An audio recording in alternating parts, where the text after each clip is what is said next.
California, 1852. Dust still hung in the air when Lydia opened her eyes. The world was tilted.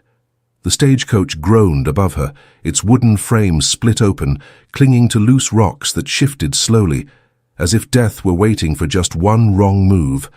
She tasted blood and pain, sharp, deep, radiated from the place where she carried the only thing she had left. She tried to move. She couldn't.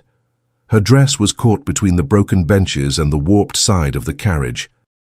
Her free hand shook as she reached for the edge of the shattered window, but it was useless. Every breath burned. Every thought was a battle against panic. Then she heard voices. Distant, male, steady.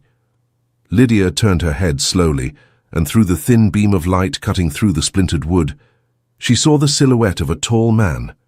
He was descending the hillside with long, controlled strides, as if every step had been planned before he took it. Behind him, two other men hesitated. "Sir, the structure's going to give," one of them shouted, his English thick with an accent. The tall man didn't stop. Lydia closed her eyes. Pain surged through her belly. Her breath hitched, and then, barely audible, she whispered to the child she couldn't see. "Hold on, just a little longer." The silhouette reached the wrecked carriage, and for the first time in months, Lydia felt that maybe, just maybe, she wouldn't die alone. If this story touched you in any way, consider subscribing to the channel and leaving a like. And tell me in the comments, which city and country are you watching from? I love seeing how far our stories can travel. Lydia Foster had learned in the last 6 months that pain doesn't kill. It simply teaches a person how to live with it. A widow at 23, 5 months pregnant, alone on a continent that still smelled of freshly dug earth and half-kept promises. California was a gold rush for some. For her, it was the place where her husband had died trying to build a life that never came. James Foster had been a good man, hard-working, hopeful. But hope doesn't feed widows, and his family, respectable, controlling, always watching, had begun circling Lydia like vultures around something still breathing. They wanted the baby, not her. So Lydia had made her decision. She would leave, return to Boston, to the only aunt who still welcomed her. First, she had to reach San Francisco. From there, a ship would carry her back home, away from the Fosters, away from their questions, away from the look that said, without words, that she was not good enough to bear their name. But the stagecoach never reached San Francisco. And what should have been a quiet escape became the moment when Lydia's life, fragile, suspended, nearly lost, crossed paths with a man who had no reason at all to save her. But who did anyway? Chapter 1. The Wreck. Henrik Larsson saw the dust rising before he saw the wreckage. He was on horseback, following the road that cut through the California hills, when Lars, riding just behind, pointed toward the slope on the right. Something had gone over. Henrik pulled the reins, dismounted in one fluid motion, and walked to the edge. One look down stopped his breath. A stagecoach. Teetering dangerously on loose rocks, its sides split open, wheels pointed toward the sky. Blood marked the shattered wood. And bodies still unmoving. None of them stirred. Lars reached his side, panting. "Sir, the slope's unstable. If we go down—" Henrik didn't wait to hear the rest. He was already descending. The ground shifted beneath his boots, but he knew this kind of soil. He knew where to step and where not to. Far behind them he heard the sound of their own wagon, the one carrying their 2 American assistants, coming to a stop after hearing the crash. They stayed back, just as Lars had instructed. Henrik continued until he reached the wreck. He knelt beside the cracked frame and looked inside, and he saw her. A woman, young, trapped between splintered benches, dress torn, face pale. But what made him freeze wasn't that. It was how she held her belly, both hands wrapped around it, protective, desperate, pregnant, alive, and utterly alone. Henrik felt something tighten in his chest. He didn't know if it was anger, pity, or simply the certainty that he could not leave her there. "Can you move?" he asked, his English clean but edged with a foreign cadence. She shook her head. No voice came out. Henrik assessed the structure quickly. One wrong motion, and the whole thing would collapse down the slope. He stood and shouted something in Danish to Lars, then barked short, precise orders to the two assistants above, now running toward them after tying off the horses. He returned to her side and began pulling away the shattered boards blocking the side door. The wood groaned, giving slowly. Each movement made the entire stagecoach tremble. He heard her hold her breath. "It's going to fall," she whispered at last. Henrik looked at her. He didn't smile, but something in his eyes, determination, perhaps stubbornness, made her believe he wouldn't stop. "It won't," he said simply. When the opening was wide enough, he climbed inside. The space was cramped. He had to duck his head. He moved toward her carefully, kneeling beside her. Dust in her brown hair, dry blood on her lips, and dark eyes fighting to stay conscious. "Where does it hurt?" he asked. Her hand moved to her belly. Henrik understood immediately. "I'm going to get you out, but I need to know. Can you put your arm around my shoulder?" She nodded. He slid his arm beneath her back, lifting slowly. Her dress tore along the side. She bit back a cry. He stopped. "Breathe." Slowly. She obeyed. He continued, gentler this time, until she was finally free of the wreckage. He lifted her in his arms and moved back. The coach groaned. A large rock shifted. Henrik quickened his pace, and then they were clear. He carried her to flat ground, far from the edge, and laid her down on the dry earth. Lars arrived moments later with blankets and water, taken from their wagon, now pulled up behind them. Henrik stood again. Before they left this place, he had to know. He walked back to the coach and examined the damage with a practiced eye. The driver lay several feet down, thrown from the impact, dead. Two passengers were crushed beneath the frame, an older man and a young woman. Another body remained inside, lifeless. Henrik clenched his jaw. There was no one left to save. The stagecoach horses stood a short distance away, frightened but alive, one limping badly. Henrik approached them slowly, murmuring soft Danish words to calm them. He removed the remnants of the harness and handed the reins to Lars. "Take them to the outpost when you can," he said. "They're good animals. They shouldn't be left here." Lars nodded. Only then, with the bitter certainty that he had done all he could for the dead, Henrik returned to the living, returned to Lydia. He glanced at her face, then at her belly, where her hand still rested, and then he understood. "You didn't lose blood," he said, more to confirm his own hope. "That's a good sign." Her eyes closed and the tears came without resistance. When she opened them again, he was still there, steady, present, as if he had nowhere else to be. Henrik extended his hand. "What's your name?" "Lydia," she whispered. "Lydia Foster." He nodded once. "Henrik Larsson.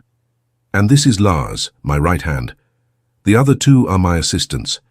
There's an outpost about an hour from here. I'll take you there myself." "You need a doctor." Lydia blinked and looked around as if truly seeing her surroundings for the first time. I can't pay for that," she murmured, shame bleeding into her voice. Henrik frowned. His answer came before he even thought it through. "I'm not asking for payment." She stared at him, not with gratitude, with suspicion. The kind born from someone who had been hurt too many times to trust freely. Henrik knew that look. He'd seen it in people who'd been beaten down by life until kindness felt like a trick. He stood and extended his hand again. "Can you stand?" Lydia looked at his hand. Then, slowly, she placed hers in his. Henrik lifted her carefully, but the moment she stood, her body swayed. He caught her by the waist firm and she gasped, not from pain, but from surprise. "Sorry," Henrik said softly, though he did not release her. "I can walk," she insisted, though her voice betrayed her. Henrik didn't argue. He simply guided her to the wagon waiting nearby. Lars was already preparing the inside with blankets. Henrik helped Lydia climb aboard. She settled with difficulty, her face tense. He noticed the way she avoided his gaze, the way she pressed her lips together whenever a wave of pain struck. He also noticed how she held her belly, not just with fear, but with love. Henrik climbed in beside her. Lars took the reins, and their assistants mounted Henrik's and Lars's horses, leading the rescued stagecoach horses behind them. The wagon moved slowly, carefully, pulling away from the place where the broken stagecoach still hung precariously on the slope. Henrik kept his eyes on Lydia. She stared straight ahead, but he knew she wasn't seeing anything. She was simply trying not to cry, because she had no idea what was waiting for her next. Chapter 2. An Improvised Refuge. Henrik Larsson had come to America under the polite pretext of assessing trade routes for the duchy, a diplomatic mission his uncle, the Regent Count, had insisted he undertake. Officially, he was there to inspect ports, negotiate future agreements, and study the new agricultural methods spreading through the West. Before that, he had traveled through several countries over the past years. But now, after 6 years away from Denmark, he and Lars, his servant and trusted companion, were heading toward San Francisco with a light support wagon carrying food, water, travel clothes, and a handful of diplomatic documents. It was almost time to return, and the Danish ship would sail in 3 weeks, carrying him back to a fate he had never chosen. Nothing had gone as planned. And that was how Henrik found himself covered in dust, saving a pregnant woman from a wreck that could easily have killed her. Henrik Larsson was not a man who hesitated. He had learned early that hesitation killed, on battlefields, in politics, in the icy salons of Copenhagen, where every word was a blade disguised as courtesy. But now, sitting in the wagon carrying that pregnant woman away from the ravine, he felt something close to uncertainty. Not about what to do. That part was simple. Get Lydia to safety. Find help. Make sure she and the baby lived. The uncertainty came from something else, from realizing that for the first time in years he cared about the outcome, and that unsettled him. The wagon stopped in front of a small trading outpost, a low wooden building with faded boards and a roof of red tiles. A place where travelers, merchants and miners rested, before continuing deeper into the frontier. Henrik got down first and offered his hand to Lydia. She hesitated for a heartbeat, then took it. Inside, the place smelled of dust, grease and lamp oil. The woman behind the counter, middle-aged, worn face, kind eyes, looked up as soon as they entered. Henrik spoke to her in English, marked by a clipped foreign formality, as if every word carried weight. 2 rooms, he said. Hot water, clean linens, and if possible, a doctor or a midwife. She was in an accident. The woman's eyes swept Lydia, scraped face, hair full of dust, torn dress, both hands cradling her belly. There's a midwife about 2 miles from here. I can send for her, she replied. Henrik nodded. He paid in advance more than required, which made the woman raise her brows in surprise. Then he led Lydia to the room. It was simple but clean. A narrow bed, a small table beside it, a window letting in the last dull light of the afternoon. Lydia sat carefully on the edge of the bed. Her dress was torn along the side. Her fingers trembled. For a few quiet seconds, neither of them spoke. Then she lifted her eyes. "Why are you helping me?" she asked, her voice low. Henrik stood near the doorway, unsure of how to answer. He had no diplomatic explanation, no rational one, no convenient one. So he spoke the only truth available. Because no one should be alone when they're afraid. Lydia blinked. It wasn't a pretty answer. It wasn't romantic, but it was honest, and perhaps that was why it hurt. Henrik stepped back toward the door. The midwife will be here soon. Rest. He began to leave, but her voice reached him. "Mr. Larsson?" Henrik paused, turned. "Thank you for not leaving me there." He didn't answer right away. He simply nodded, once slowly, and closed the door behind him. The midwife arrived at dusk, a woman with steady hands and a straightforward gaze.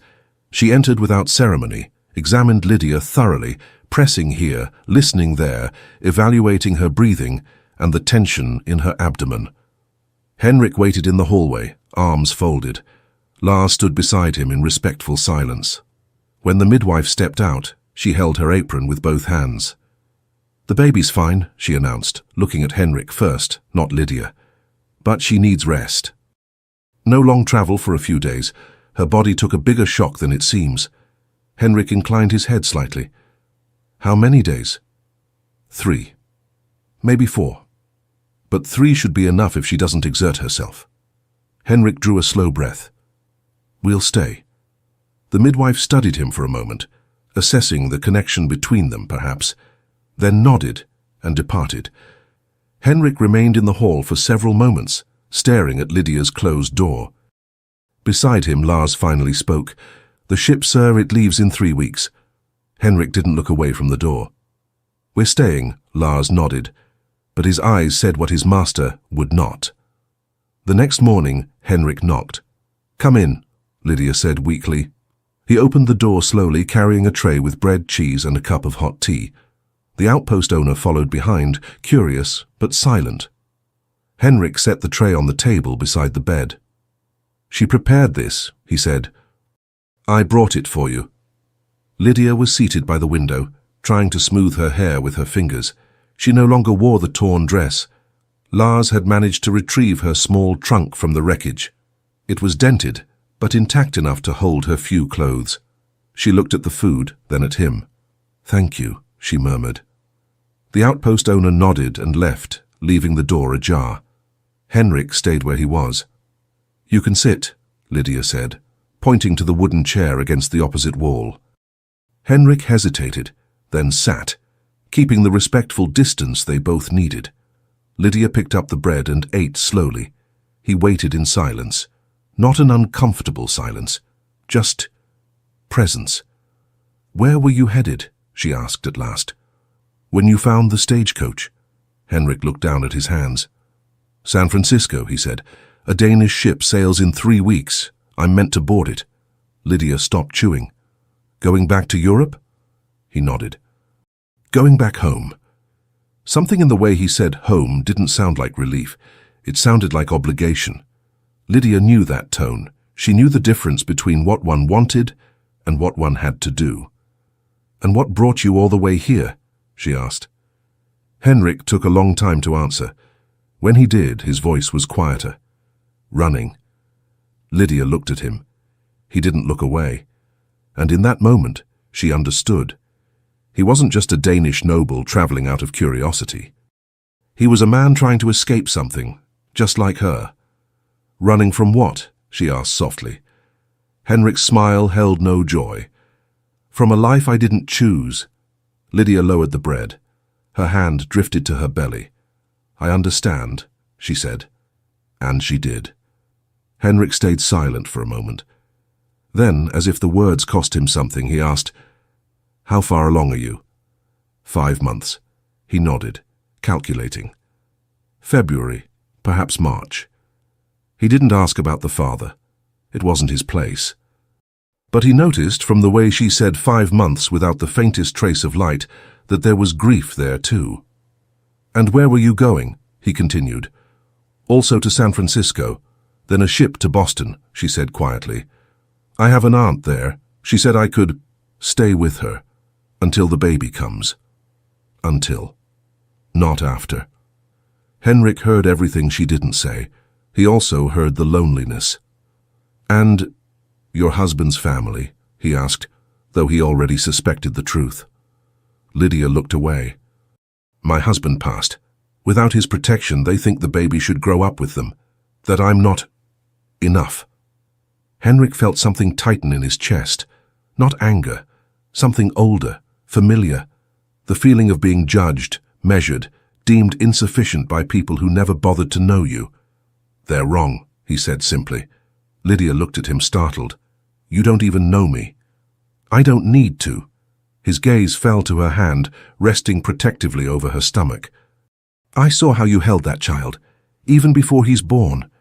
That isn't something anyone has the right to take from you. Lydia said nothing, but something in her expression changed. The distrust faded, just a little. And for the first time since he pulled her from the wreckage, she looked at him as if he were more than a convenient stranger. Henrik looked away as well, toward the window, the distant mountains, the endless dry horizon. And he tried to ignore the truth settling quietly in him. For the first time in years, he felt he was doing something that truly mattered, something that had nothing to do with duty, titles, or promises made by others. Chapter 3. The Road to the City. On the third morning, Lydia woke up feeling different. It wasn't just that the pain had eased, or that her body finally seemed to remember how to breathe without jolts of panic. It was something else, something she couldn't quite name. Maybe because for the past 2 days she had never truly been alone. Henrik had spent every morning in the room, bringing fresh bread, hot tea, and brief updates about the road. He never spoke much, he never did, but he always asked how she had slept, whether the baby had kicked, whether the pain had returned. Simple questions, asked with a seriousness that unsettled her. In the afternoons, he would knock only to say that he would be in the hallway if she needed anything. Lydia had never called for him. Even so, just knowing he was there kept the room from feeling quite so cold. Henrik didn't pry, but when she did talk, he listened. He had listened when she admitted, almost without realizing, that she'd been terrified the baby might not survive. He had listened when she confessed she couldn't remember her mother's face. He had listened when she quietly said she wasn't sure she had anywhere to go except Boston. And he never reacted with pity, only with that quiet, steady attention that made her feel seen in a way she hadn't felt in a very long time. Now on the third day, as sunlight slipped through the cracks of the window, Lydia realized something in her had changed. Small, fragile, but impossible to ignore. The midwife had returned that morning, examined her again, and finally given permission to travel, so long as it was slow, with frequent stops and no unnecessary effort. Henrik had agreed without hesitation. Now as the wagon rattled along the rough road toward San Francisco, Lydia stared up at the sky and tried not to think about what would come after. She tried not to think about the Foster family, tried not to think about the uncertain future waiting for her at the end of the journey. Lars held the reins. Henrik had started the day seated beside him on the driver's bench, but it took only a few hard jolts for him to notice the way Lydia held her breath at every bump. Without a word, he slipped down and moved to the back of the wagon, settling beside her. One arm braced on the side while she lay on the blankets. Hours later, when the sun began to sink and the light turned copper gold against the distant hills, Lydia finally broke the silence. "You don't have to do this," she said. Henrik turned his head toward her. "Do what?" "Escort me all the way to the city. Look after me. I'm not your responsibility." Henrik held her gaze. "It isn't obligation. It's a choice. Besides, I'm going to San Francisco as well." Lydia pushed herself up slightly, leaning back against the side of the wagon as she looked out at the horizon. The mountains in the distance were bathed in the orange glow of evening. Her chest tightened. It had been so long since anyone had chosen her, not out of duty, not out of obligation, but simply because they wanted to. "I was running away," she said quietly. "From my husband's family." Her voice faltered. She closed her eyes. Henrik didn't answer right away. When he did, his tone was steady, simple, honest. "All of us in some way are running from something. I would never judge you for that." Lydia opened her eyes slowly, surprised by the unexpected gentleness in his words. Henrik leaned forward just a little, not to invade her space, but like a man trying to see beyond the surface of what was being said. "Sometimes," he went on, his voice low, "running is just another way of surviving. There's no shame in that." Something inside her gave way. Her chest tightened, hot, painful. The tears came before she could stop them. She didn't fight them. They slid down her cheeks, falling onto the hands she kept resting over her belly. Henrik didn't reach for her. He didn't try to wipe her tears or offer hollow comfort. He simply leaned back, turning his gaze toward the side of the wagon, giving her the freedom to cry without feeling watched, yet staying there, solid and near. A steady presence, silent, safe. And for the first time since James died, Lydia felt that maybe she didn't have to carry everything alone. She felt the heart that had hardened under months of fear and flight begin, very slowly, to warm again. When the wagon finally stopped to rest in a quiet stretch of road, sheltered by low rocks and dry shrubs, Henrik jumped down first and offered his hand to Lydia. She took it, climbed down carefully, her legs trembling beneath her. Lars was already gathering kindling and coaxing a fire to life. The sky above them was dark now, scattered thick with stars. Lydia sat on a blanket Henrik had spread on the ground. He lowered himself beside her, keeping a respectful distance. The silence between them was easy. The fire crackled softly. Lydia watched the flames and, for the first time in days, allowed herself to relax. "May I ask you something?" she said. Henrik nodded. "You said you were running." "From what exactly?" Henrik looked into the fire. The flames leapt and danced, throwing shifting shadows across his face. "From a life I didn't choose," he said at last. "Titles, obligations, expectations." Lydia waited. He went on. "My father died when I was young.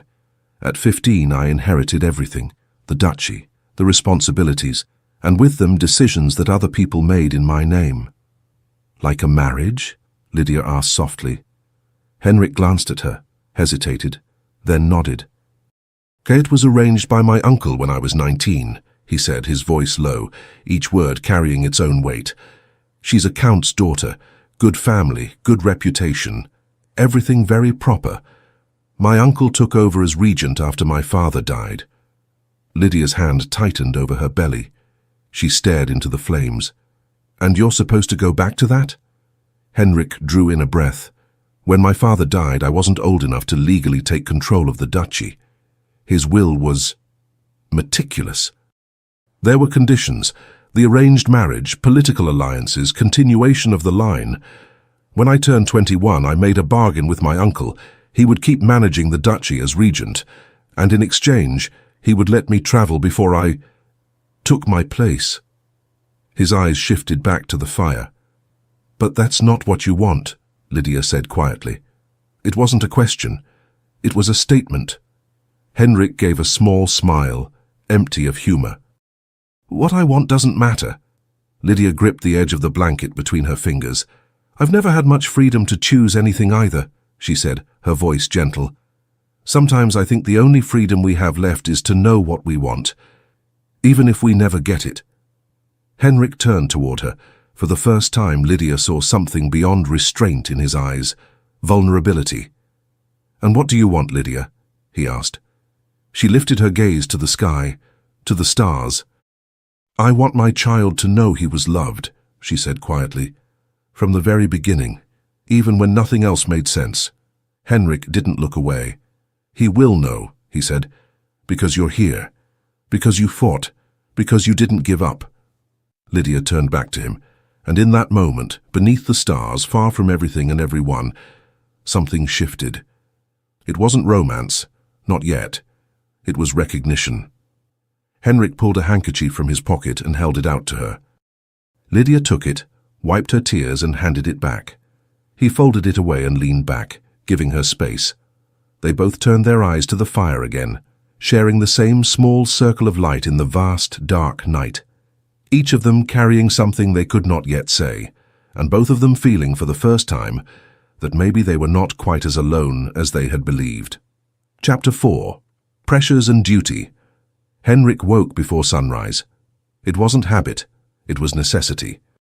He had learned over the years that deep sleep was a luxury reserved for men without burdens, and he carried far too many to rest easily. The week in San Francisco had passed slowly. Too slowly. It had been 7 days since they arrived in the city. The journey had taken 3. Lydia needed to recover before the final leg of her trip, and the midwife sent by the woman who owned the trading post had been clear. Absolute rest. Henrik had stayed in the city the entire time, at first out of caution, then because he simply couldn't bring himself to leave. And in these last few days, he had discovered things he never meant to notice. The soft sound she made whenever she shifted in bed, the way she tucked her hair behind her ear when anxiety crept in, how she spoke to the baby as if he could already hear her, the short, rare, almost shy laugh she gave when Lars said something foolish. Little things. Things that shouldn't matter. But they did, and that unsettled him far more than any letter from the kingdom. He dressed quietly in his small rented room on the second floor of the boarding house. He opened the window. Cold morning air rose from the streets below, where merchants lifted shutters and wagons rattled over the stones. San Francisco was nothing like Copenhagen. Younger, wilder, freer. And suddenly he realized Lydia fit that place far more naturally than any marble palace ever could, and he was about to leave her behind. He walked downstairs and found Lars in the common room, drinking coffee. "A letter arrived for you," Lars said, handing him a sealed envelope. Henrik recognized the seal instantly. Royal, Danish. His stomach tightened. He opened it slowly and read, "Henrik, your presence is expected in Copenhagen before the end of October. Preparations for the wedding are underway. The Mortensen family awaits confirmation. Do not disappoint us." Signed by his uncle, the regent. Henrik folded the letter and slipped it into his pocket. He said nothing, but his thoughts were no longer on the letter. They were on Lydia, on how she held her belly, on the way her face lit up when she felt the baby move, on the tremor in her voice when she said she wanted her child to know he was loved. And that, feeling anything at all, was what kept him awake at night. Time was running out. Lydia woke to morning light warming her face. For a moment she didn't know where she was. Then everything returned slowly. The modest boarding house room, the narrow bed, the fading ache in her body, and the past days. Quiet days. Short walks to the courtyard with Henrik always a few steps behind, pretending he wasn't there for her, yet always being there. Soft, hesitant conversations about places he had seen in the world. The way he always asked whether the baby had moved, whether she had slept well, whether they needed more blankets. It was a discreet kind of care, almost invisible, and it hurt more than it helped, because it was too gentle to ignore and too distant to understand. She sighed and looked out the window as the city began to stir. Then she remembered the journey she was supposed to make, the ship to Boston and Henrik, and everything he tried not to say whenever their eyes met. She sat up slowly and watched the street come alive with noise. They had been here a little over a week. She remembered very little of the night they arrived. She had fallen asleep in the wagon and only awoke when Henrik carried her upstairs while Lars rented the rooms. He always did that, carried the weight she couldn't. Even the weight that wasn't his. A knock at the door interrupted her thoughts. "Come in," she said, adjusting her dress. The door opened. The landlady entered with tea and bread. Behind her, Henrik appeared silently, hands clasped behind his back. "Good morning," the landlady said, setting down the tray. "Mr. Larsen asked me to bring breakfast." Lydia thanked her. Henrik remained by the door, as if trying to keep his distance even after a week in which he seemed incapable of truly stepping away. "How are you feeling?" he asked. "Better," Lydia replied. Henrik noticed, and for a moment a brief, almost imperceptible smile touched his face, but it faded quickly, replaced by the rigid posture he wore like armor. "Lars checked the ship schedules," Henrik said, choosing his words carefully. "The next one to Boston leaves in 3 weeks, but it wouldn't be advisable for you to board." He hesitated before continuing. "The journey is long, hard, and your pregnancy is advanced."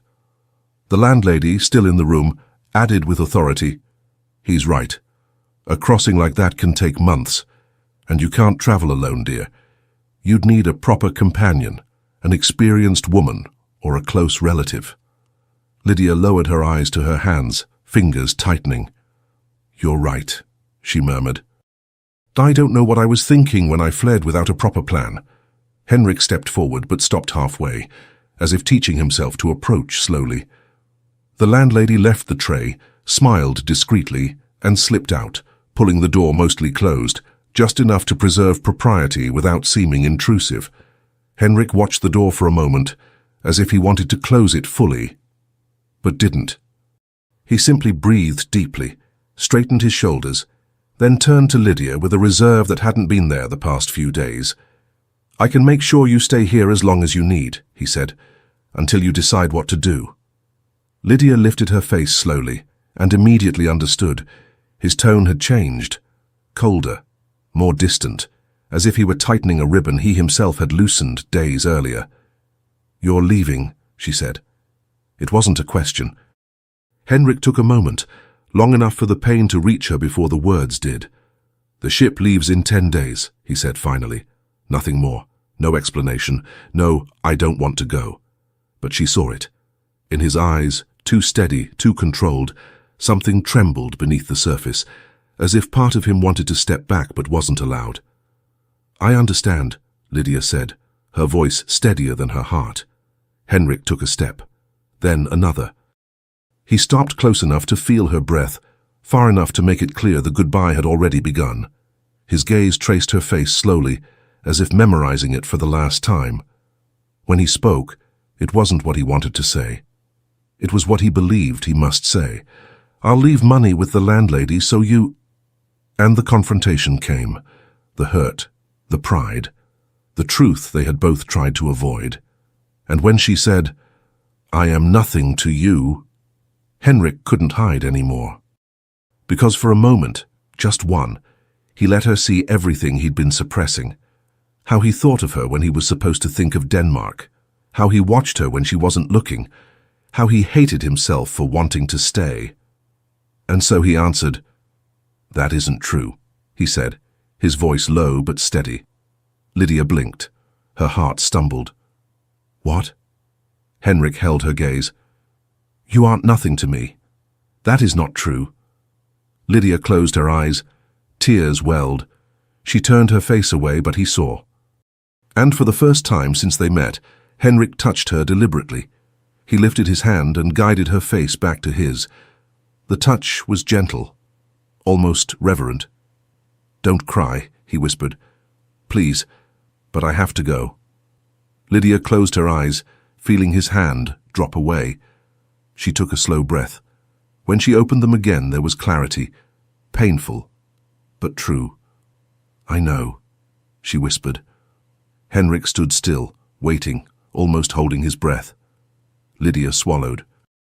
"I know you have to go," she repeated, her voice steadier now. "I know you have duties, I know what that means." She inhaled deeply, as if preparing to touch a wound.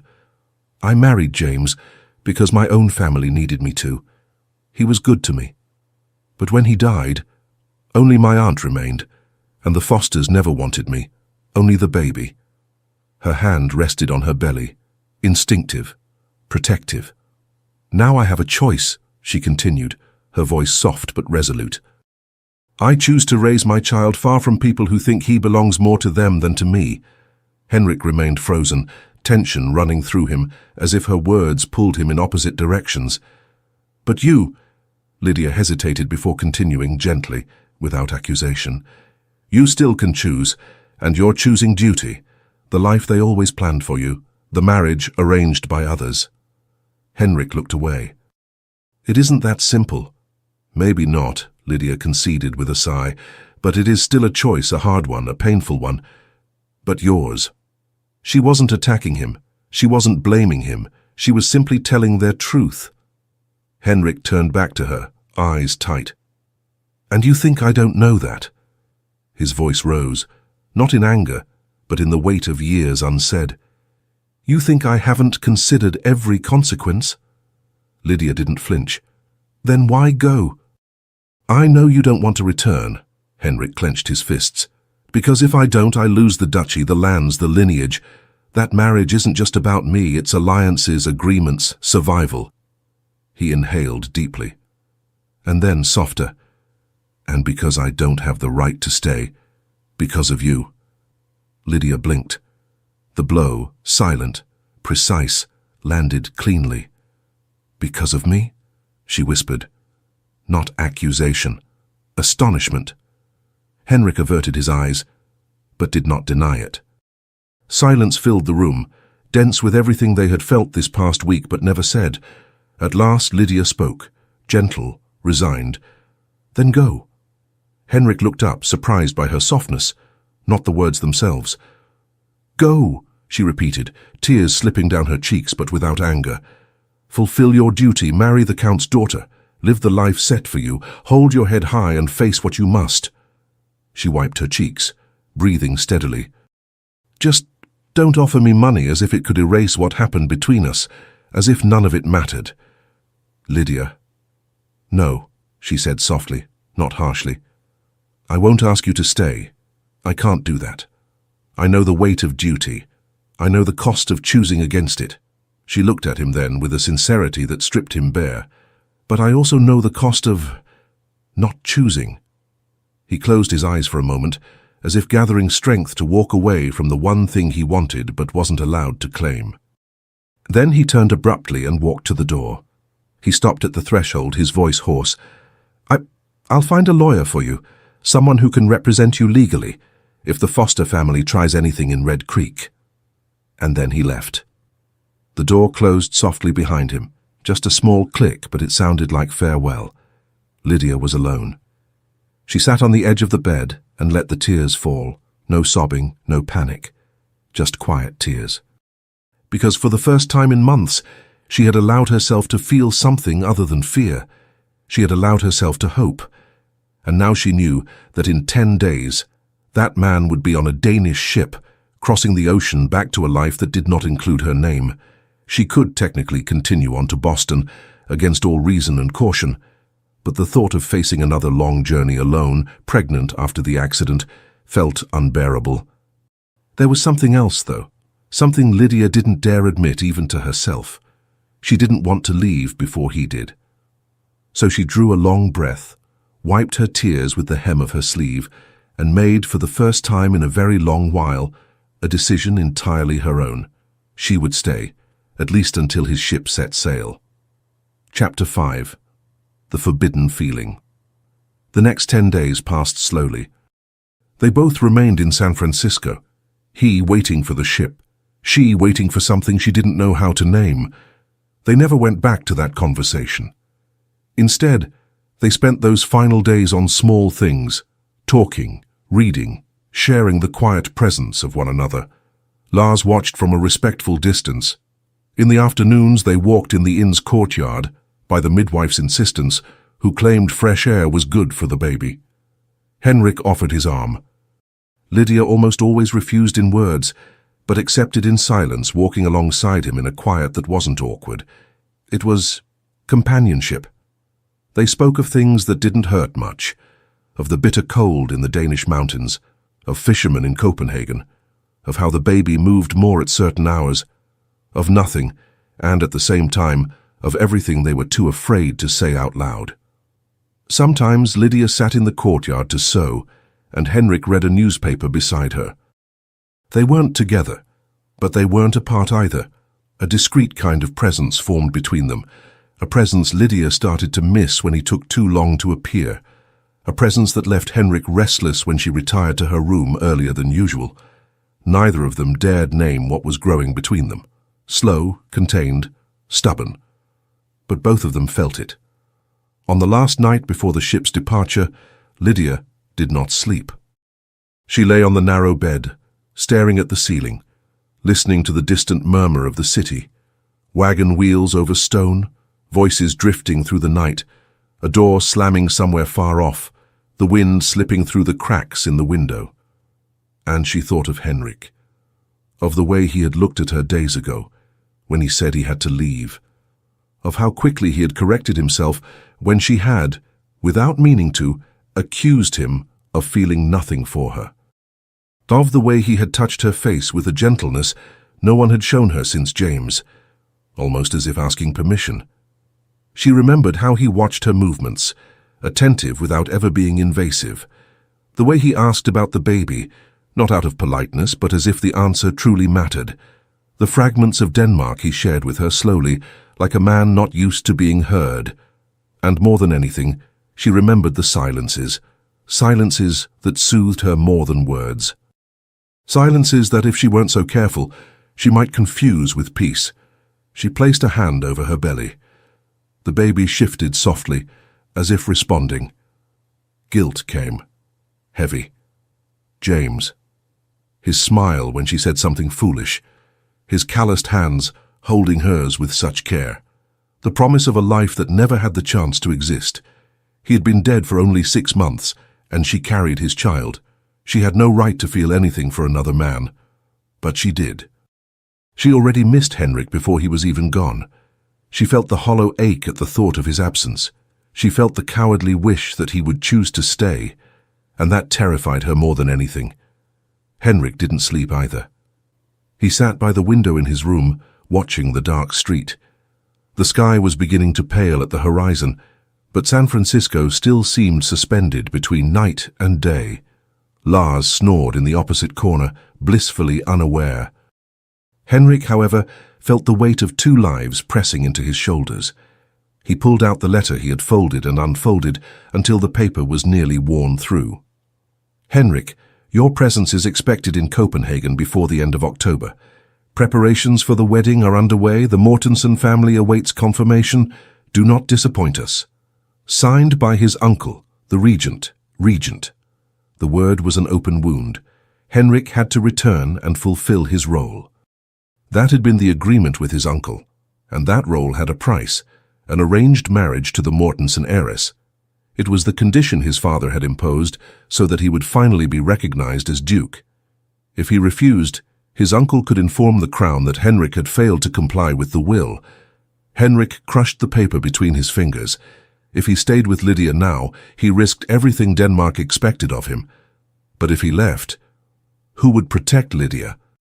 He knew little about the Fosters, but enough they were rich, proud, used to being obeyed. Men like that did not accept a final no.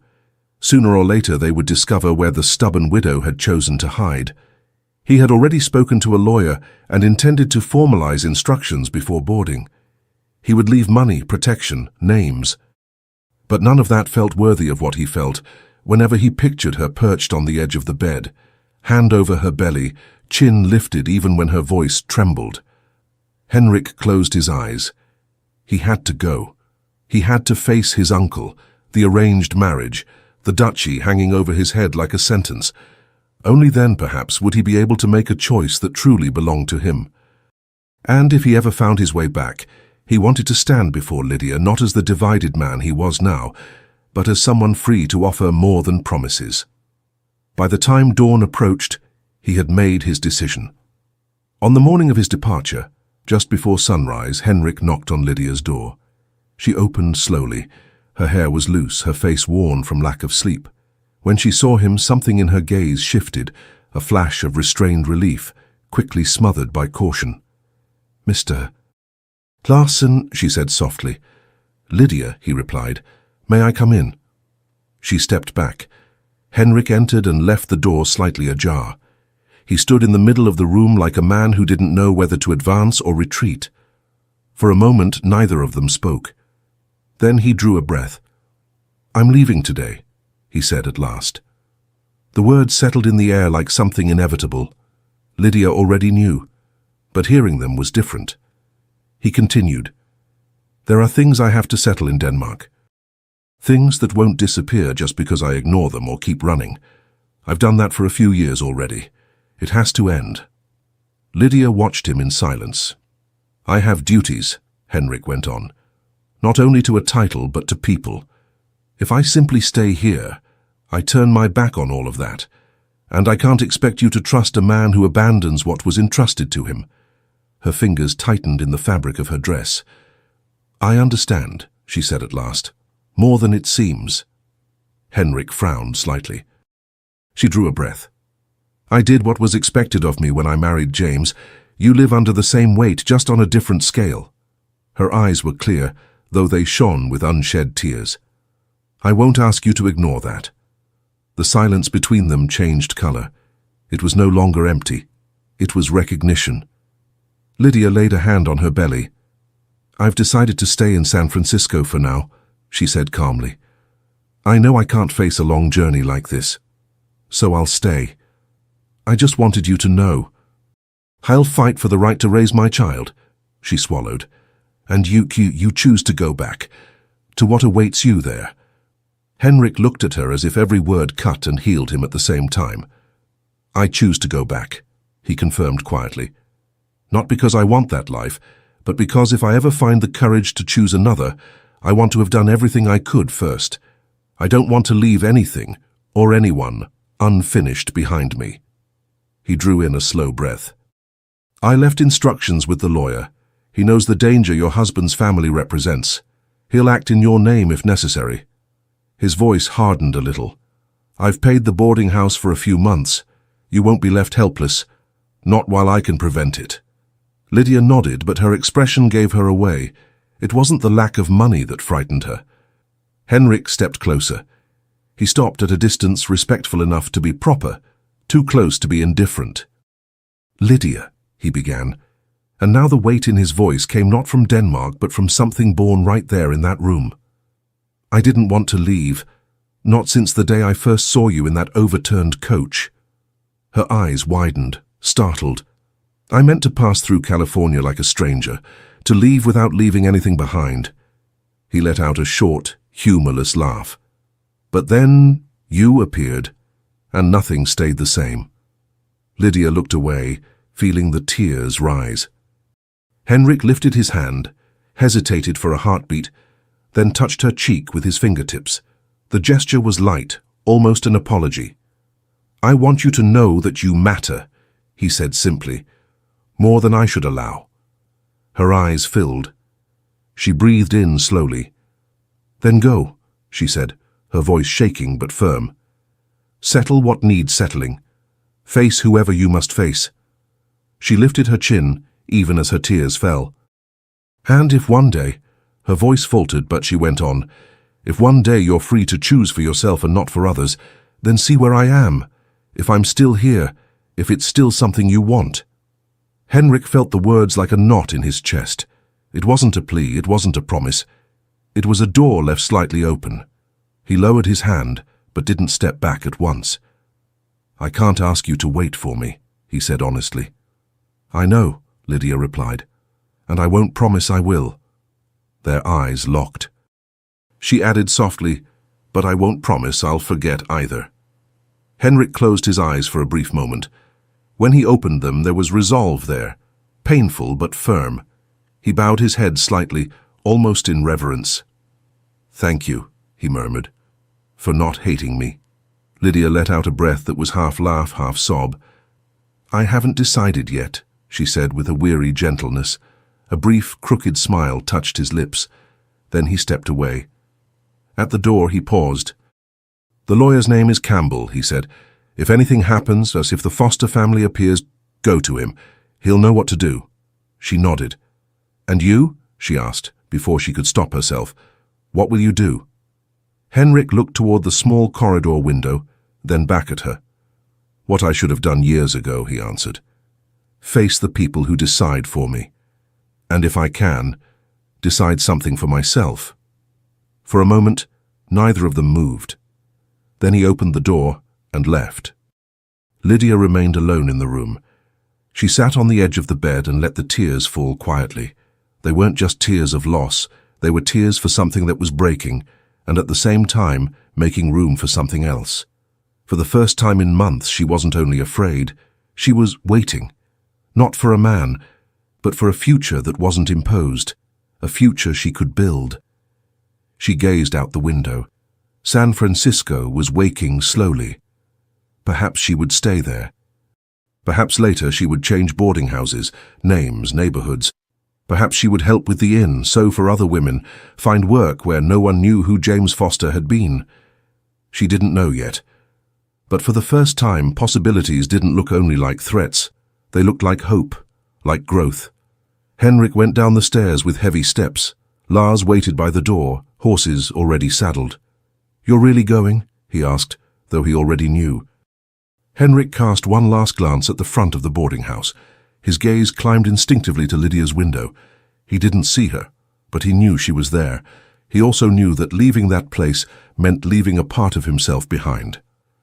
"I am," he said at last. He mounted his horse. "Let's go." Lars clicked his tongue and flicked the reins. The city opened before them. Narrow streets, the distant port, anchored ships, all filled with the promise of departures and goodbyes. As they rode toward the harbor, weaving between carts and workers, Henrik felt something he hadn't felt in years: regret. Not for returning to Denmark, but for leaving before he could offer her anything more than temporary protection and half-broken promises. Even so, under the regret, there was something else, a decision. If he survived what waited on the other side of the ocean, if he managed to break the chains that had bound him since youth, if he came out whole from the battle with his uncle, the title, and the arranged marriage. He knew exactly where he would go, and whom he would seek first. Chapter 6. What remains when he leaves. The ship left at noon. Lydia stood at the docks, even though she had never promised herself she would go. She had told the boarding house owner she just needed some air and hired a carriage. She sat carefully, hands over her belly, and let the coach carry her slowly down to the harbour. When she stepped down, she saw the tall mast cutting the sky, the dark hull rocking over the murky water, sailors shouting orders in a jumble of languages. In that instant, she knew. Nothing on earth would have kept her from being there. Henrik didn't see her. He was on deck at a distance, in a dark coat and rigid posture, surrounded by sailors and papers, with Lars at his side. He looked like a man absolutely certain of where he was going, even if inside he was tearing in two. Lydia recognized him by the way his shoulders carried the invisible weight of things. For a brief second, she thought he looked her way. She didn't know if it was true. Maybe it was just her heart tricking her eyes. When the ship finally pulled away from the dock, pulled outward by tide and wind, Lydia laid a hand on her belly. "He's gone back to his life, my love," she murmured, not realizing she spoke aloud. "Now we have to build ours." The baby moved as if answering. Lydia drew a deep breath. She wasn't sure she believed what she had just said, but she stayed there until the ship disappeared completely on the horizon. The first days without Henrik were strange. Mornings felt emptier, without purpose. Breakfast was quieter. Lars had escorted Henrik to the ship and then sailed away with him. Henrik was gone. The steps in the hallway had changed. The sounds on the second floor were no longer the same. The lawyer, Mr. Campbell, was a man in his middle years with a short beard and sharp eyes, used to hearing worse stories than hers, without so much as flinching.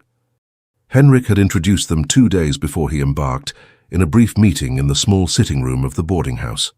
Since then, Campbell stopped by from time to time to make sure everything was in order. "Will you be staying in San Francisco for now?" he asked on one of those visits, leafing through papers with ink-stained fingers. "I will," Lydia replied. "It isn't wise to travel right now.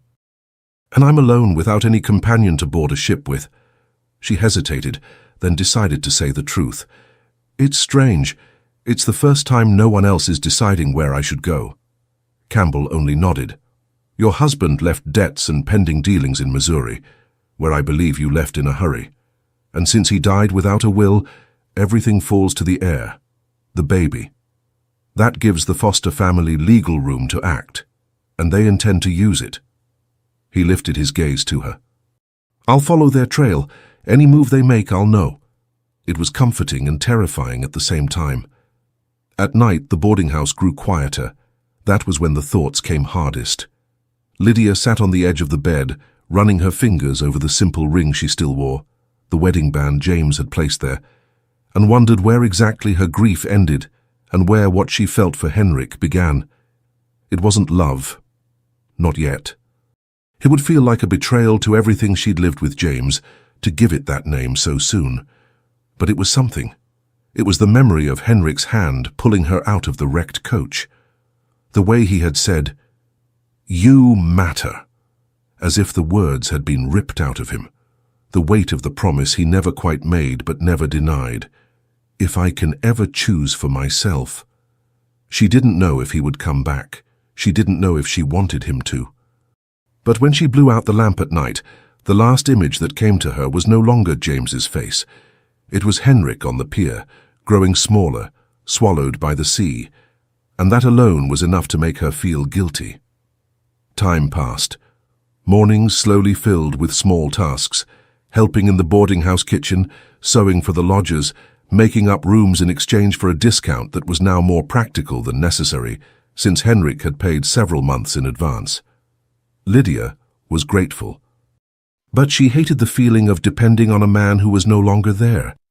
In the afternoons, she sometimes walked to the market, accompanied by the boarding house owner or one of the serving girls. It wasn't wise to walk alone. A young, pregnant widow on her own drew too much attention. One of those days she happened to overhear 2 men talking about lawyers from St. Louis asking around for a widow foster. A chill ran down her spine. The next morning, Campbell arrived earlier than usual, his face grave. "A notice came from the Fosters' law office," he said, his tone as serious as his expression. "They've sent letters to several lawyers and officials along the West Coast, looking for you. It isn't personal, it's a wide search, and by bad luck one of those letters landed on my desk because I had already registered your arrival in San Francisco for medical and legal purposes." He paused. "They don't know exactly where you are yet, but now they know you're in California." Lydia felt her knees buckle. She sank into the nearest chair. "Can they force me to go back?" she whispered. "For now, no," Campbell replied. "But they'll try, especially after the child is born." Lydia's hand went instinctively to her belly. After the child is born. It was as if the whole threat had condensed into that single moment that hadn't come yet, but crept a little closer with each passing day. "Do you think Henrik knew?" she asked, without looking at the lawyer. Campbell hesitated. "I think he suspected," he answered honestly. "A man doesn't hire a lawyer and pay in advance without knowing the fight will be long." Lydia nodded, swallowing hard. Henrik was on the other side of the world. She was here, and between them lay an entire ocean and a family willing to do anything to claim that baby. For the first time, she understood that surviving wouldn't just mean living through childbirth. It would mean surviving the world after it. And yet, something in her rose. She no longer had James.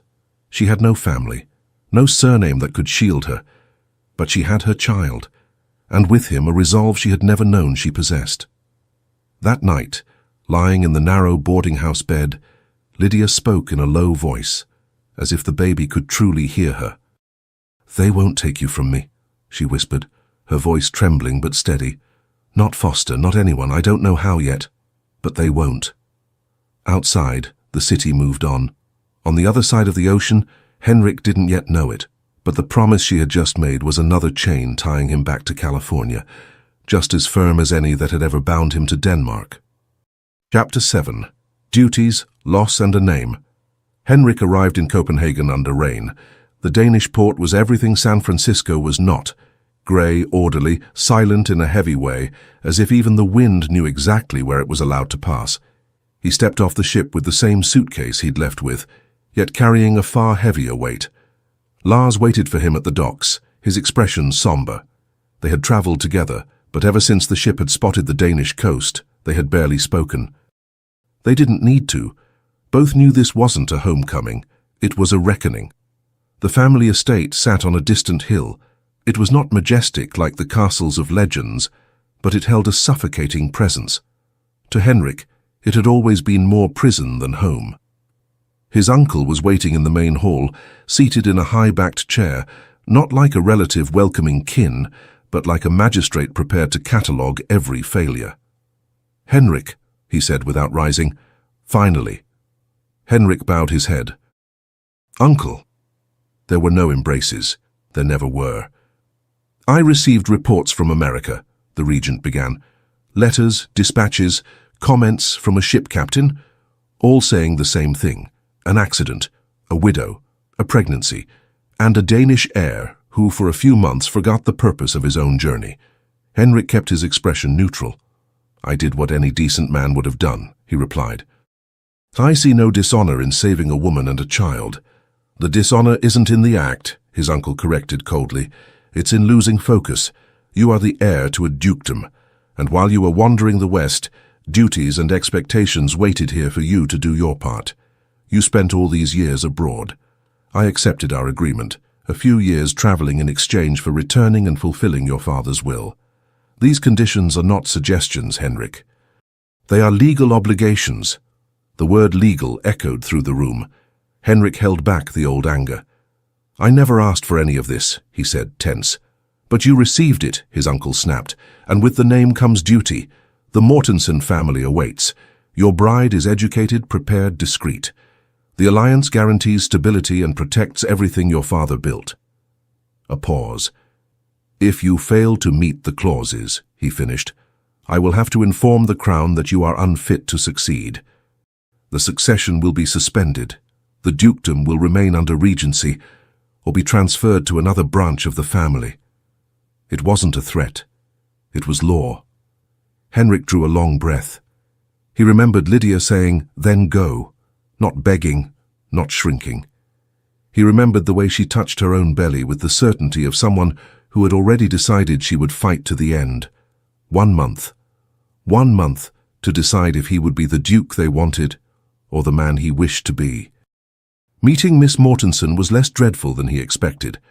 She was beautiful in a cold, immaculate way, her eyes too pale, her hands too delicate, her smile too carefully trained. She knew how to speak of music, of politics, of neighbors. She knew exactly what to say, how to say it, and when. And to Henrik's surprise, he saw something in her he had not expected, a gentle resignation. "This wasn't my choice either," she said during one of their formal meetings, after her companions stepped back and pretended not to listen. "But it is what it is. The women in my family are raised for this." Henrik looked at her. For a moment, he saw Lydia in her, not in face nor spirit, but in the lack of choice. And he felt guilt. Guilt for not being able to offer this woman, who was also a prisoner of the system, the illusion that he might become the perfect husband. "I don't know if I can be the duke everyone expects," he confessed, too blunt for a golden hall filled with crystal lamps. She sighed, unsurprised. "None of you can," she said simply. "You just try to live without breaking in the process." Henrik said nothing. That night, lying on the hard bed that had once belonged to his father, he thought of 2 women, one sitting in a polished room, taught since childhood not to want too much. The other in a noisy boarding house in California, holding her belly with the strength of someone who had nothing, yet also nothing left to lose. And for the first time he understood. His struggle wasn't just duty versus desire. It was choosing between a life written for him or writing his own. The month passed too quickly. His uncle sent notes, dates, instructions. The Mortensen family sent gifts, invitations, polite messages. All of Denmark seemed eager for an announcement he had not yet found the courage to refuse. On the eve of the day he was meant to formalize the engagement, he received a letter, not from Lydia. She didn't even know where he was. It was from Campbell. "Mr. Larson, as agreed, I have been monitoring the movements of the Foster family. I received notice from the Foster's attorneys in the court of St. Louis, Missouri, where the widow resided before departing. They have filed a custody petition and begun investigating her whereabouts. They suspect she is in California and have started sending letters and representatives in search of her. The Fosters intend to seek custody of the child as soon as it is born. I will do what I can to delay the process, but without a husband at Mrs. Foster's side, her position will be weak before the law and society. Respectfully, E. Campbell." Henrik read the letter 3 times, then folded it slowly. He remembered Lydia's words, "I will stay and I will fight for my child." She would fight, alone if she had to, but he could not bear the thought of her needing to. The next morning, he went to speak with his uncle. "So you've decided?" the regent asked, too satisfied. Henrik stood. He did not sit. "I have decided," he said. "I will not marry Miss Mortensen." The silence that followed was a blow. "So, if you do not intend to fulfill your role," his uncle said carefully, "what do you expect to happen to the dukedom?" Henrik straightened his shoulders, feeling clarity for the first time. "Claim it yourself," he said firmly. "Not as duke, but as permanent regent. You've run everything since my father's death. The crown trusts your management. The tenants do as well." His uncle blinked, startled by the impeccable logic. "That is what I want you to request from the crown," Henrik continued. "Stay as regent. Continue the work you already do. Protect the lands, the names, the families that depend on them. Do it the way you believe is right." There was sincerity there. No rebellion, no competition, just decision. "If I cannot fulfill the will," he finished, "then let the estate remain with the man who has kept it standing." His uncle remained motionless for a long while. When he finally spoke, his voice was lower. "You're choosing to leave everything behind, Henrik." Henrik inhaled deeply. "Not everything," he said. "Only what was never truly mine." That night, While the noble houses murmured the scandal of an heir refusing a binding will, a ship was being prepared for the west. Henrik sold what he could, packed only the essential, gathered his small personal fortune, and said farewell only to Lars and to the life everyone assumed he would inherit. Lars refused the offer to go with him. Said someone had to stay behind to keep an eye on the nobles, and that Henrik would hear from him one way or another. Henrik boarded the first ship possible to cross the Atlantic, following the fastest route allowed. When he stepped onto the plank leading him back toward America, he felt for the first time that he was walking toward something he had chosen. He didn't know if Lydia would still be in San Francisco. He didn't know if she would receive him. He didn't know if the baby had been born. But he knew one thing. If there was anything in this world he wanted to claim, it wasn't on that grey Danish hill. It was waiting across the ocean. Chapter 8. When he returns. A few short weeks had passed since Henrik left Denmark. Winter had delayed ships, diverted routes, stretched every journey between ports. At the same time, the Fosters had accelerated their legal maneuvers, and the overcrowded California courts pushed hearings back one after another. So when the custody hearing was finally scheduled, Lydia was already near the end of her pregnancy, much further along than Henrik had imagined when he set sail. And, without her knowing, he too faced delays of his own as he tried to cross the ocean back to her. The labor began on a stormy night. The windows rattled with the wind, rain hammered the roof of the boarding house as if trying to break in, and every thunderclap seemed to echo inside her body. The midwife arrived in a rush. The landlady filled basins with water, shooed away curious guests, and sent everyone downstairs to the parlor. Lydia clutched the sheet in both hands, sweat on her brow, her breath short and ragged. Between one contraction and the next, she thought of James, of how he had dreamed of this moment, of how he wasn't there to see his child.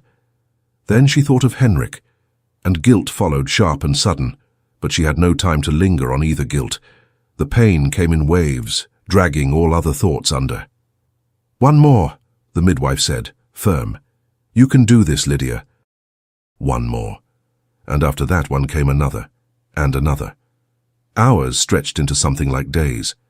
At last a cry filled the room. Lydia collapsed back onto the mattress, spent, while the midwife held a small, red, furious body wrapped in cloth.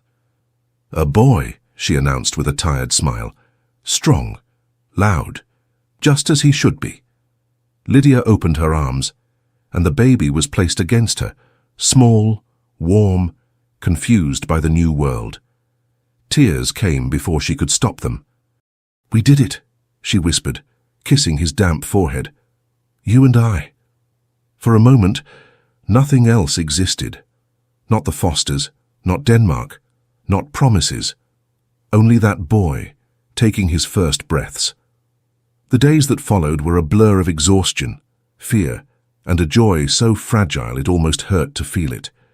Lydia spent most of her time in the room, nursing, trying to sleep between cries, learning to read the small signals, a tiny whimper, a shift in his arms, a sudden silence. Campbell came to see her a few days later. "The Fosters already know he was born," he said plainly. "The man seems to have eyes everywhere. I've been informed they've sent representatives to California, and, with money and men looking, information isn't hard to find." The floor seemed to tilt beneath Lydia's feet.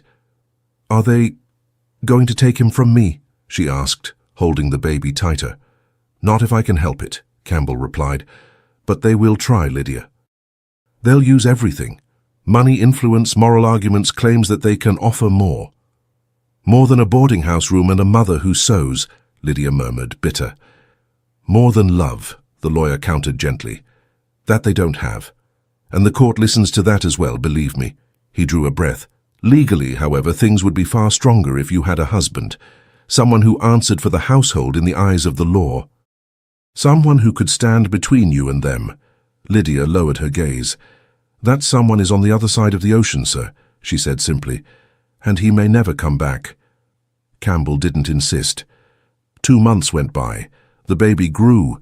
She began to call him Thomas, after a brother she had lost as a child. Thomas had sharp, watchful eyes, tiny fists that were always clenched, a strong cry and a surprising calm whenever he rested in her arms. He was the one thing that made her feel she truly still had a place in the world.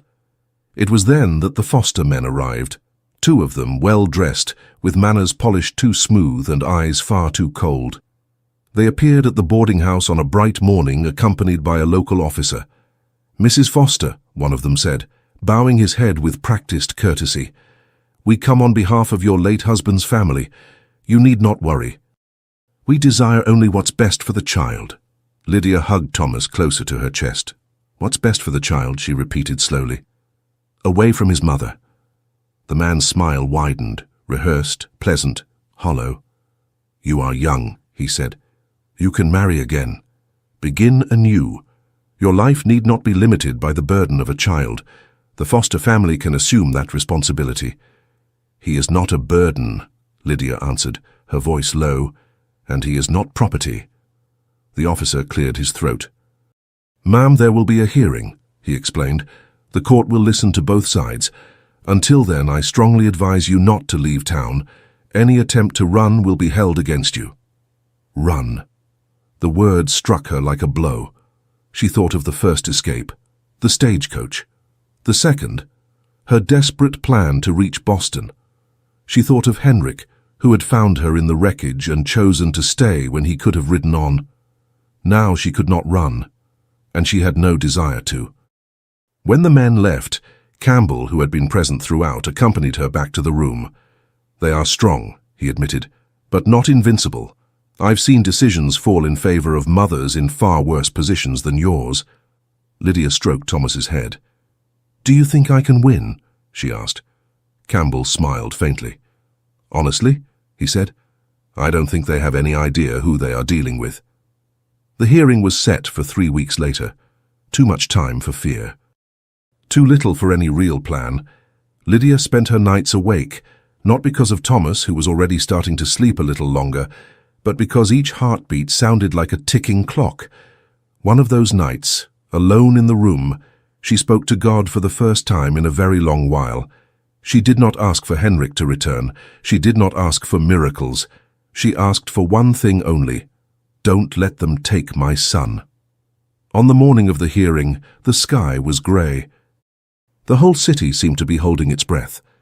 Lydia put on the best dress she owned, the least worn, the least stained. She pinned her hair as neatly as she could. She left Thomas with the landlady, with strict instructions that he was not to be left alone for even a second. When she stepped into the street, her heart was pounding so loudly she was sure people could hear it. Campbell waited for her at the entrance to the small building where the hearing room was housed. Before they went in, he said, "Do not respond to provocations. Don't let them make you look hysterical.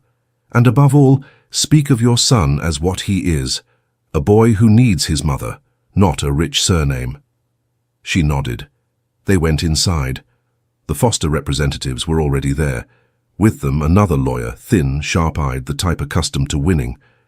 The hearing began. Arguments were laid out. The Fosters spoke of stability, education, future prospects. Campbell spoke of bonds, affection, of how Lydia's own husband had chosen California to build something for them, not Boston. Then Lydia was called. When she rose, her hands trembled. She drew in a breath. "Mrs. Foster," the magistrate said, "why do you believe your son should remain in your care?" She looked at him. She could have spoken of pain, of the escape, of fear. She could have spoken of Henrik, of promises, of letters that never arrived. Instead, she chose the simplest truth. "Because he already knows me," she replied, her voice steady. "Because when he cries and I pick him up, he calms down. Because it's my voice that puts him to sleep. Because I'm the one who wakes in the night when he has a fever. Because no one will ever love him more than I do." She held the magistrate's gaze. "And because the man who gave me this child is no longer here to protect him, so it falls to me." The silence in the room changed. Even the Foster's lawyer seemed for a moment a little less sure of himself. The magistrate cleared his throat. "The court will need a few days to consider," he began. But he was interrupted by the sound of the door opening. Someone had walked in. Lydia did not turn at once. She was too focused on keeping her breathing even. She only turned when a low murmur ran through the room. A man had entered. Tall in a dark coat worn by sea salt, hair a little longer, face thinner than she remembered, but the eyes were the same. Henrik. He walked to the front of the room with steady steps, ignoring the whispers. "I apologize for the interruption," he said, in that foreign accent no one there recognized. "My name is Henrik Larsson, and I believe this hearing concerns me as well." Lydia felt her heart stop for a second. He came back. Not as a duke, not as an heir, not as a savior, but as the man he had chosen to become. Campbell quickly explained to the magistrate who he was, where he had come from, and the part he had already played in protecting Lydia. Henrik, in a few succinct words, spoke of the accident, the boarding house, his decision to put his own resources at her disposal from the beginning. He did not mention the dukedom. He did not mention his uncle. He did not mention the engagement he had refused. That chapter was buried in Europe. "And why does all of this interest you so much?" the Fosters' lawyer asked with a skeptical smile. "What do you claim to be? A protector? A benefactor? A curious onlooker?" Henrik looked at Lydia. She stared back at him, frozen, as if afraid he might vanish if she so much as blinked. He took a breath. "It concerns me because I chose to accept responsibility," he replied. "Because while I was in Denmark, I learned that the Foster family intended to take this boy from his mother.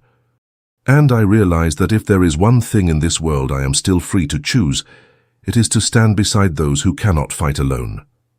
The lawyer gave a short, dismissive smile. "Pretty words, empty ones.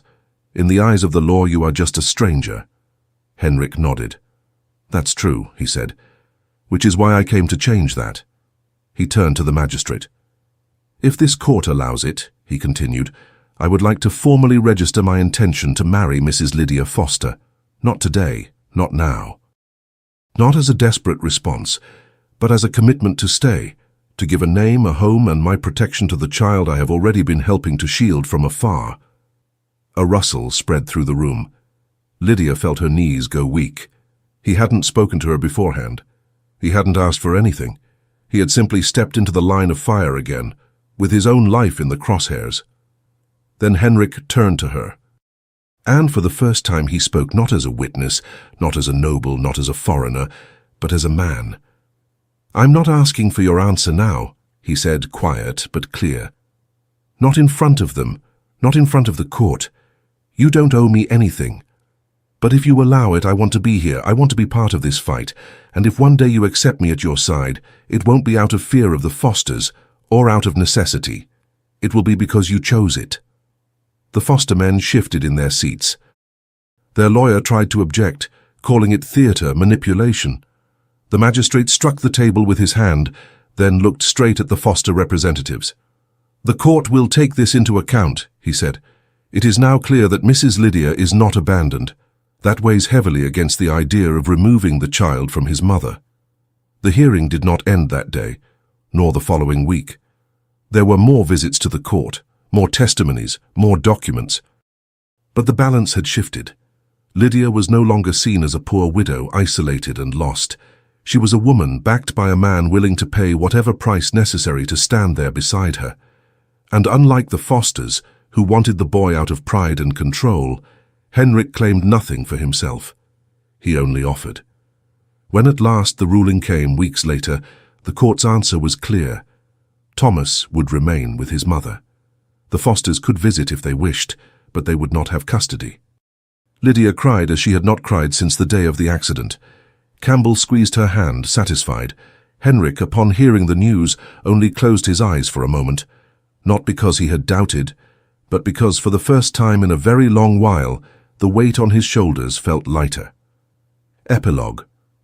6 months later, the sun was setting behind the slightly crooked buildings of San Francisco when Lydia stepped out into the small yard of the house she now called home. It wasn't the boarding house anymore. With Campbell's help and with the money Henrik brought back, this time without excuses and without refusal, they had bought a modest little place, 2 bedrooms, a kitchen, and a yard, where the wind always seemed to pass through. Thomas was crawling near the doorway, laughing at something only he could see. Henrik sat on an overturned crate, sleeves rolled up, trying to build some sort of makeshift playpen. There were no titles there, no palaces. Only laundry on the line, the smell of soup drifting from the kitchen and a child's giggles. "You're doing that wrong," Lydia said, leaning against the doorframe. Henrik lifted his eyes, pretending to be offended. "I am perfectly capable of hammering a few boards," he protested. "I was trained to manage land, oversee harvests, negotiate with nobles, and I've traveled enough of the world to handle a hammer. And yet you still can't set a stake in a straight line," she finished, stepping closer. Thomas clapped his hands, delighted by the sound of their voices, even if he understood none of it. Henrik looked at him, and for a moment the entire world seemed to fit into that scene. The boy, the woman, the tiny yard, the sky turning gold behind them. Something no duchy could ever buy. Lydia bent to pick Thomas up. "He's getting heavy," she said. "I think someone has been eating a little too much." "Must be the cook's fault," Henrik replied solemnly. "The cook is me," Lydia reminded him. "Exactly," he said, and finally smiled. She rolled her eyes, but her laughter slipped through anyway. Their wedding was not grand. It happened months after the court's decision on a quiet morning, before the very same magistrate who had decided Thomas's fate. There was no luxurious dress, no noble guests, only the boarding house lady, who cried from start to finish, Mr. Campbell, who pretended he wasn't emotional, and an energetic little boy who kept grabbing the hem of Henrik's coat. When the magistrate asked, "Do you, Henrik Larsson, take—" Henrik answered yes, before he even finished the question, earning a brief ripple of laughter from the room. When he asked Lydia, she drew a breath, looked at the man in front of her, not as a savior, not as a duke, not as a foreigner, but as someone who had chosen to come back, someone who had given up a title, an entire life, for something no one else would see as an advantage. And she answered, yes, not the yes of a naive girl, but the yes of a woman who had already lost, fled, suffered, and still chose to try again. At night, when Thomas slept and the lamp still burned softly, Lydia and Henrik sometimes spoke of Denmark. He told her stories of his childhood, frozen lakes, long winters, a father who tried, in his harsh way, to prepare him for a world he never wanted to inherit. One night Lydia asked, "Do you miss it?" He thought before he answered. "Sometimes," he said. "Some things, some places, people I don't know how they are now." The language when words here feel a little too crooked. She studied him. "If you want to go back," she began, but he shook his head before she could finish. "I already came back," he said simply. She frowned. "Came back to where?" Henrik looked around, at the house, at Thomas's cradle in the corner, at the chair where she sat to sew. Finally, at her. "To home," he said. Lydia felt something inside her give way, like a door that had been resting on its hinges for months and finally swung open. It was not a love born of fire. It was a love born of wreckage, a love that crossed oceans, unsent letters, unspoken promises, and in the end found its place not in titles or destinies written by others, but in choices. Hers, to stay. His, to return. Theirs, to begin again. Years later, when Thomas was old enough to ask questions, he would hear different versions of the same story. From Lydia's side, "I was running, and your father found me on a road and decided I was worth the trouble." From Henrik's side, "I was meant to be a duke, but becoming your father mattered more than any title." And somewhere between those two versions lay the truth. They did not save themselves alone. They chose each other when no one else would have done it for them. And in the end, that made all the difference.